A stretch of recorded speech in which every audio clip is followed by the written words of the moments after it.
Yo, it's Before You Buy. This is episode 2, the second episode of the core series. We're doing the Breach set, yeah. Of all the themes represented in this year's core sets, I feel like the designers took the most creative liberty with the Breach theme, and I can understand why they did it. The original Lords were just old AF MTX sets dyed red. Yeah, that ain't it, bro. So yeah, this new and improved style that we see here, it's quite a large departure from the original Breach thematic, and in my opinion, I feel like it's a bit of an improvement. Now, the desaturated colors, the regal gold embroidery, this thing is a lot less monster than all of the Breach things came before it, and it's a lot more Lord, if you will. It's not completely new, however, the color palette is still there, the hand thematic is still there, this thing still does channel Breach. As an aesthetic, it's just a lot more toned down than it ever was before. And then there's the portal. Now, holy shit, this thing is monstrous. I love that it channels the idea of the original Breach portals while being so much more than just a copy of the original hand. It's also the first example of like the multi-armed deity motif that we see running throughout these packs, which I find oddly interesting that there's so many of them this time. But we'll get into that a little bit more later on down the line in this series.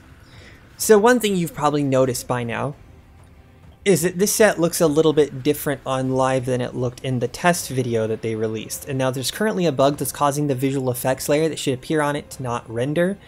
This only affects the live servers. This also affected Spellblade when it was released. So go figure. Anyway, I went ahead and reported this to GGG, and Bex confirmed that a fix should be in the 3.13 patch, possibly earlier if it's ready, but for now, this is how the set's going to look. Which puts me in an interesting position for combos, since this bug lets us remove the purple completely from the chest armor and go with some more rather unusual combos, such as this one using like the Korean God hat, or this one over here that uses like the Corsair's weird green and maroon color palette. And while these setups work and are pretty decent right now, it's unlikely that these are going to survive the hotfix in January, so I'm going to play with these while I can, but these probably won't last. More in the theme with the actual set itself though, this combo was requested. It mixes in pieces of the classic Breach MTX and the Abyssal Lich set for a much more monstrous looking character. This is what I imagine most people think a Breach Lord looks like.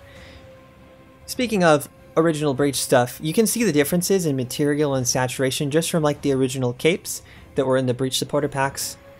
And in this pack, you can see the difference in like the texturing and the quality and how it's insane how far we've come actually. The new set looks crazy in comparison. Now, at this point in time, there is a lot of purple MTX in the game. A lot of purple. There's a lot of purple. And the head and the gloves match most of it. So if you want to lean into like a more arcane, celestial theme, you can do that. Stuff like Madcap works, Spellblade works.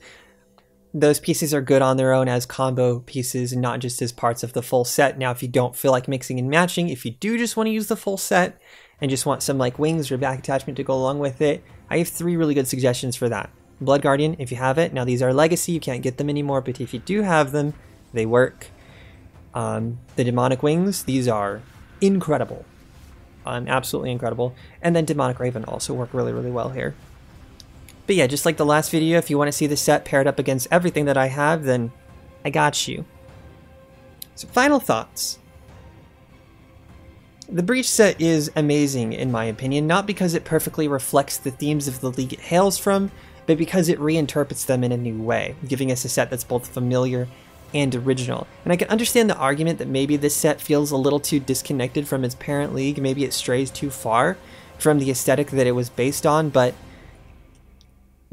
it's been 4 years since the original Breach League. I'd imagine if they were going to design that same league today, it would look a lot different than it does. Also, the pet is freaking awesome. Like, how has this never been a thing before? Like, the pet is so cool. So cool. I love the pet.